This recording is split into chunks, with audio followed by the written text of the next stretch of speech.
The second book of Kings. More kings, more chaos, and some seriously epic miracles.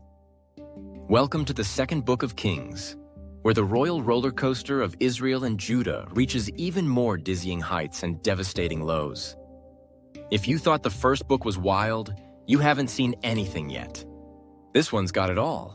More bad kings, more prophets, more wars, and one of the greatest prophets of all time.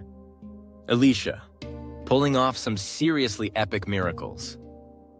Oh, and did I mention the whole fiery chariot thing? Yeah, this book's a ride. Chapters 1 to 2, Elijah's fiery exit and Elisha's double portion. We start off with Elijah, who, after all his bold prophecies, doesn't die like a regular guy. Nope, he goes out in style with a chariot of fire swooping down from heaven to pick him up. It's like God said, "You've done enough, Elijah. Time for a grand exit." Before he takes off, though, his protégé, Elisha, asks for a double portion of Elijah's spirit. And Elisha? He gets it. As Elijah ascends to heaven in a blazing Uber, his mantle falls into Elisha, officially passing the prophetic torch. Elisha steps up and immediately starts performing miracles like parting the Jordan River with Elijah's cloak. Yeah, the guy's got skills. Chapters 3 to 7. Elisha the Miracle Man. Elisha isn't just any prophet. He's like a one-man superhero squad. Let's break down some of his greatest hits. Water into blood, but not the cool kind. When Israel, Judah, and Edom team up to fight Moab, they run out of water. Elisha steps in and tells them to dig ditches, promising that God will fill them with water. And surprise, God sends water, which looks like blood to the Moabites, causing them to think they've already won. Spoiler, they didn't. The widow's oil. A widow is in debt and about to lose her sons to slavery. Elisha, ever the helper, tells her to borrow as many jars as she can, then miraculously makes her single jar of oil fill them all. She sells the oil, pays her debts, and lives happily ever after. Well, financially, at least. Raising the dead. A woman's son dies, and Elisha is like, "Nope, not on my watch." He stretches himself over the boy, prays, and the kid comes back to life. Casual, curing Naaman's leprosy. A big-shot commander named Naaman has leprosy, and Elisha tells him to go dip into the Jordan River 7 times. Naaman's a bit skeptical, and probably grossed out by the murky water.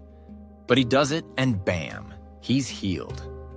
Elisha's basically a miracle-working machine, pulling off feats that range from multiplying food to making an axe head float. Because sometimes, when you lose an axe in the river, you really need a prophet. Chapters 8 to 10.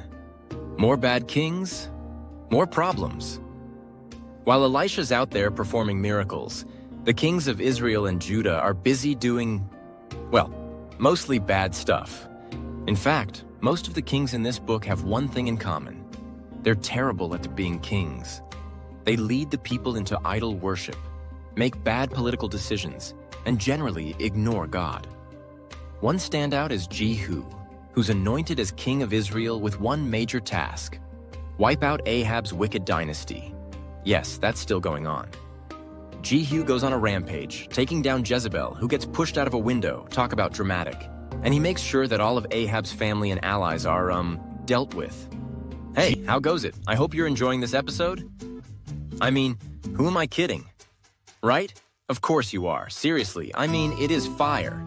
So, don't even kid yourself. Okay, anyways, moving right along. Anyways, I'm sorry to be throwing a stick in the spokes here, but the reality is, I needed to let you all know some cold, hard facts about modern Testament talks. So, please bear with me just a few more seconds while I break it down for all you cool cats who like to watch our jaw-droppingly awesome content tizzle. Okay, cold hard fact number 1. Our content is the bee's knees fact. We're awesome and you know it. Cold hard fact number 2. Modern Testament talks is the cat's pajamas. Just another simple and very basic fact. So there's that too. Cold hard fact number 3. We end every episode with faith foundations. What's that? You're asking yourself. Well, It's our Bible study, journaling and art activity. And the fourth and final cold hard fact is that you can come and grow your faith with all of us. Because Faith Foundations is all about fostering a deep relationship with God, and the facts are the facts. Well, there you have it. So, come along and grow your faith with us. And now back to your regular scheduled programming. Jehu's brutal, but hey, he gets the job done. Chapters 17 to 25. The fall of Israel and Judah, the downward spiral. Here's where things get really dark. Despite the efforts of prophets like Elisha and before him, Elijah, the people of Israel keep turning away from God.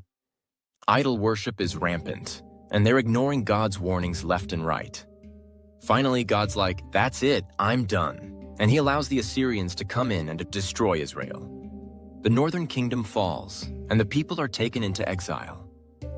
It's a sad day for God's chosen nation. Judah hangs on a little longer, but it's not looking good there either. Every once in a while, there's a good king. Shout out to Hezekiah and Josiah. But the downward spiral continues.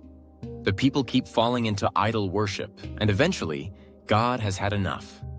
The Babylonians, led by King Nebuchadnezzar, come in and sack Jerusalem.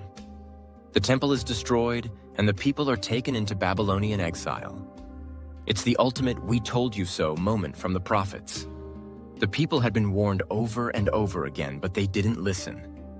Now, both Israel and Judah are in ruins, and the Davidic kingdom seems like a distant memory. So in conclusion, lessons from 2 Kings. Faithfulness matters. The second book of Kings is a tough one. It's full of decline, destruction, and dashed hopes. But it's also full of God's faithfulness, even when his people aren't faithful to him. Through prophets like Elisha, God kept giving Israel and Judah opportunities to turn back to him. But when they refused, there were consequences. The ultimate message? Stay faithful to God even when it's tough. Bad leadership, idol worship, and disobedience lead to disaster, but faithfulness to God leads to life and blessing. We also see that even in the midst of judgment, God doesn't abandon his people completely. He sends prophets, works miracles, and keeps his promise that a remnant will remain. God's faithfulness is always greater than human failure.